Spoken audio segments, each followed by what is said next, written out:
Bonjour à vous, une troisième vidéo de cette série de 4 avec la psychologue Sonia Delahaye. Là, on rentre dans un sujet qui est pas drôle, mais sur lequel il ne faut pas fermer les yeux, celui de l'éducation à la sexualité dans les écoles pour les enfants, et ce, dès les maternelles, selon les réglementations de l'OMS. Alors, ça ne fait pas plaisir à entendre quand on est parent, parce que quand on pense éducation à la sexualité, on a l'impression que c'est la fonction reproduction. Bah, pas du tout, on va parler plutôt de plaisir sexuel à des enfants qui ne sont que dans la sensorialité. Donc, ce sont des effractions psychiques qui ont de graves conséquences. Et donc, elle les détaille dans cet ouvrage. Ils n'en sont pas morts, sur exuvie.fr.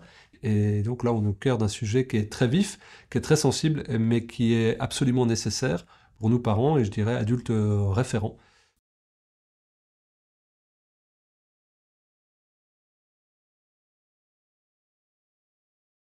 On se retrouve pour une troisième vidéo qui concerne une des thématiques que tu abordes dans ton ouvrage. Ils n'en sont pas morts, on rappelle aux éditions Exuvie, presque un petit manuel de compréhension et d'autodéfense vis-à-vis des institutions, l'école, mais également les médias avec toute une, on va dire, une communication autour d'un retour à l'ordre pour les enfants.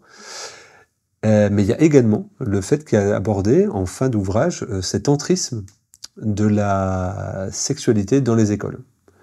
Alors bon, ça a été fait de manière imposée, avec des associations un peu floues, voire obscures, et il n'y a pas eu vraiment de discussion, ni avec les parents d'élèves, ni avec les professeurs des écoles d'ailleurs, et encore moins avec les professionnels de la psychologie, parce que là on estimerait que les enfants, à partir de maternelle, parfois, et de primaire quasiment de manière systématique, ont la capacité à recevoir des informations, mais qui, sur la sexualité, par des personnes qui n'y sont absolument pas formées. Soit on demande aux professeurs des écoles de le faire, soit on demande à des associations de le faire.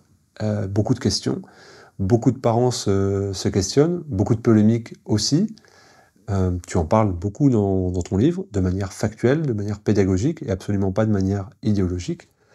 Et je te propose qu'on passe un petit peu de temps dans cette vidéo pour essayer de discuter ça, puis d'essayer de donner des clés de compréhension pour les parents qui nous regardent. Comment as-tu reçu déjà ce sujet-là, je dirais toi, en tant que psychologue qui reçoit beaucoup de familles?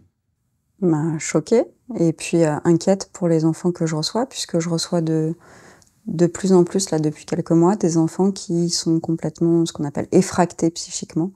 C'est-à-dire qu'ils ont maintenant des images mentales qui les perturbent et qui ne s'effacent plus autour de la sexualité. Donc, suite au cours sur la sexualité, mais aussi suite, quand même, il faut le dire, à tout leur accès aux écrans, avec parfois des enfants qui tombent sur des scènes pornographiques.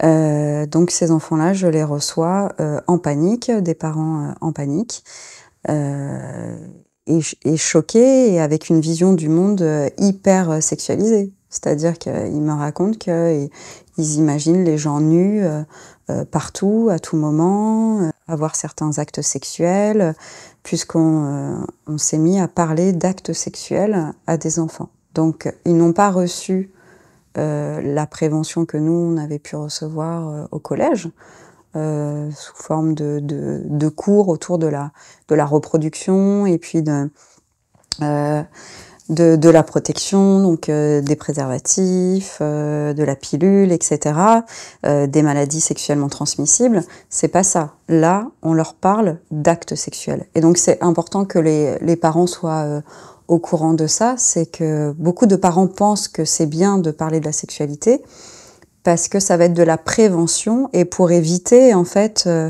que les enfants se retrouvent face à des prédateurs et qu'ils sachent comment se défendre face à des prédateurs sexuels. Mais c'est pas du tout ça qui est préconisé, en fait, qui est proposé. C'est même pas l'acte sexuel, c'est le plaisir sexuel. Donc en fait, ce qui se passe, c'est que y a une volonté de développer chez l'enfant ce qui s'appelle l'initiation au plaisir sexuel. Donc la promotion autour de la sexualité, dès la maternelle. parler très tôt à un enfant, le plaisir qu'on peut avoir à se toucher, etc.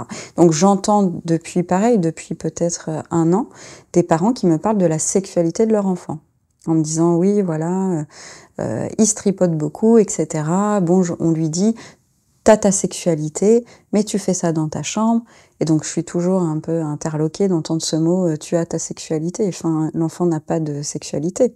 La sexualité, c'est à deux, c'est ou plus, hein, selon les idées, des fantasmes, des choses comme ça. Mais chez l'enfant, ça n'existe pas.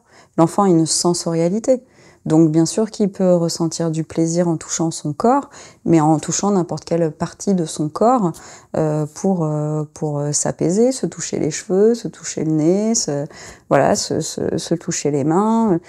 Et c'est pareil pour les parties génitales. Mais ces parties-là sont totalement immatures. Donc elles ne deviennent matures qu'à l'adolescence. Donc on n'a pas à leur parler en fait de sexualité avant l'adolescence. Et si on le fait avant cette période-là, on crée ce qu'on appelle une effraction psychique. Donc on impose des images mentales qu'ils ne veulent pas recevoir.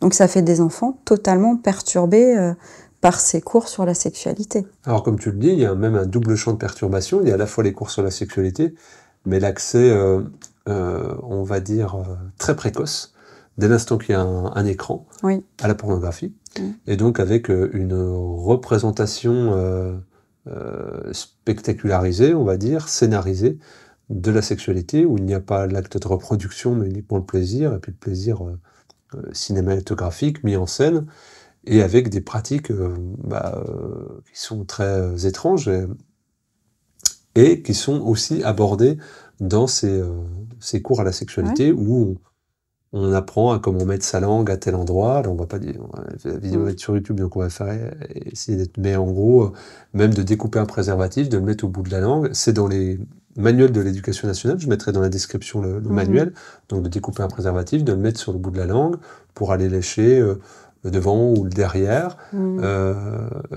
Et ça, ce sont des cours qui sont donnés en primaire, donc c'est assez étrange, assez curieux que ça soit une priorité, alors qu'on se rend compte que 45% des enfants ne savent pas correctement lire à l'entrée en 6e, que ça devienne une grande réforme, avec des choses qui sont quand même assez poussées, et du coup, au niveau vraiment porté sur le plaisir. Et dans une précédente partie de l'entretien, on parlait d'objectiver les enfants.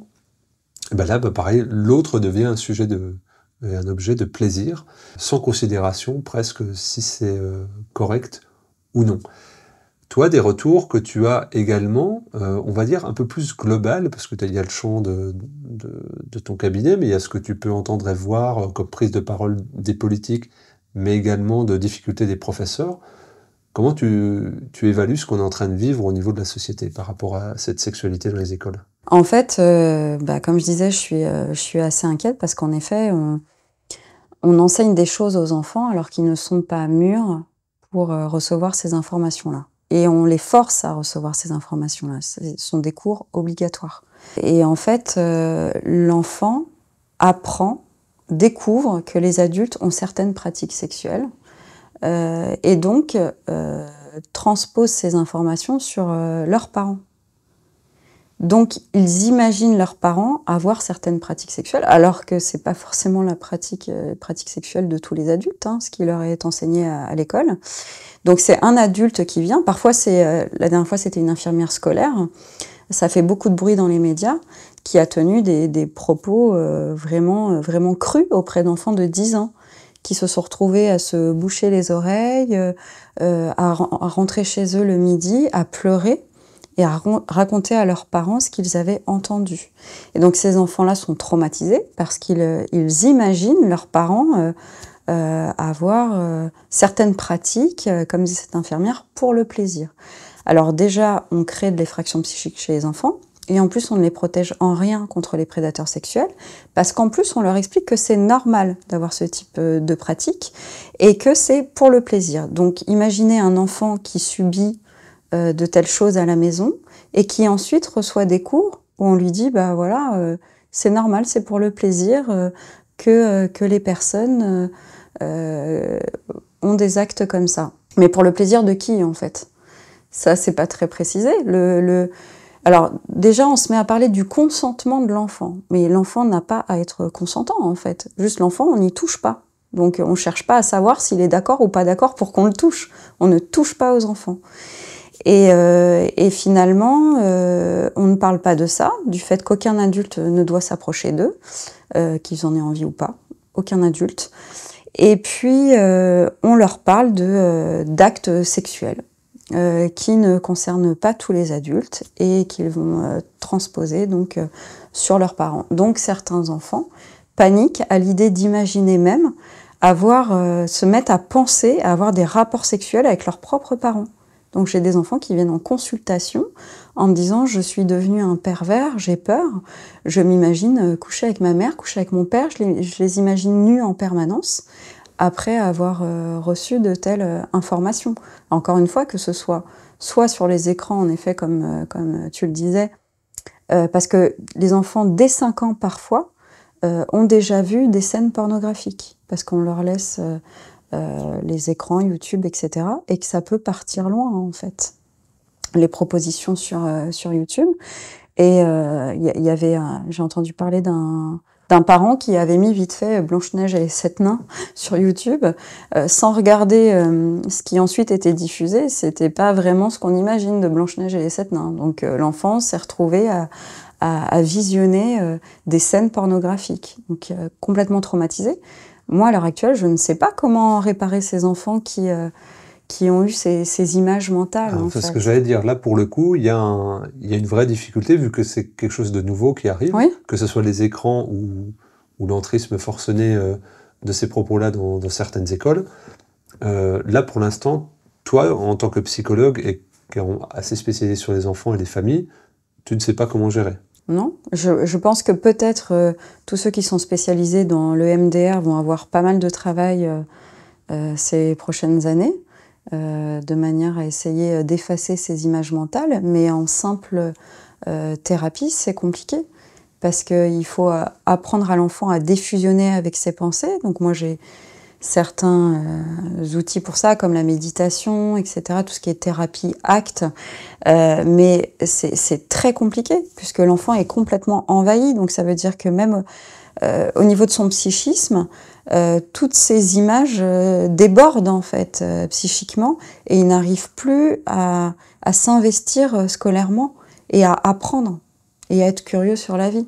En fait, ils sont vraiment abîmés, quoi. C'est essentiel que les parents s'informent sur ce qui est transmis à leurs enfants en termes d'information et qui luttent contre ça, parce que les enfants vont vraiment être abîmés par tous ces cours d'initiation à la sexualité. Et il y a beaucoup de parents qui disent « oui, mais comme beaucoup d'enfants ont accès à tout ce qui est pornographique maintenant à cause des écrans et qu'ils en parlent dans les cours de récréation, autant qu'on en parle librement à l'école et que ce soit un peu cadré ». Mais non, en fait, on va les contaminer encore davantage. Donc, et pareil, je voulais revenir sur l'idée que parler de sexualité à l'école permet de prévenir la pédocriminalité. C'est pas du tout le cas, puisqu'un enfant qui subit justement, qui est en contact avec des pédocriminels, il a besoin de se sentir en confiance avec des adultes de référence pour se confier. C'est pas des cours sur la sexualité qui vont l'aider à se confier, c'est le fait qu'on soit bienveillant avec lui. Et les autres enfants qui n'ont pas subi ça, on va les effracter psychiquement. Et on va leur mettre en tête des images mentales qu'ils n'ont pas à avoir, puisqu'ils ont grandi dans un environnement bienveillant qui prenait soin d'eux. Quand tu parlais d'informer, ton livre est là pour ça, donc j'encourage, évidemment, je suis éditeur, j'ai un conflit d'intérêts, mais vraiment, ton livre est d'utilité publique. Vraiment, procurez-vous cet ouvrage, que ce soit pour vous, pour l'offrir autour de vous et aux enseignants de vos enfants. On l'a fait un petit format et un petit prix pour ça aussi, on a réfléchi à ça. Mais scientifique. Oui, avec une approche scientifique vraiment sourcée. On entend bien dans tes propos qu'il n'y a pas d'idéologie, de dogmatisme, c'est vraiment du fondement. Et je dirais même au-delà de ça, le bon sens voudrait qu'on mette pause et puis qu'on réfléchisse collectivement à ce phénomène-là. Donc je rappelle ton livre, Ils n'en sont pas morts, édition Exuvie. Voilà, avec ces trois thématiques-là, bien entendu la sexualité, les maltraitances sanitaires et les maltraitances éducatives. 3 thématiques qui nous permettent de mieux comprendre ce que subissent actuellement nos enfants ou ce qu'ils ont subi très récemment pour essayer de transformer ça de manière positive.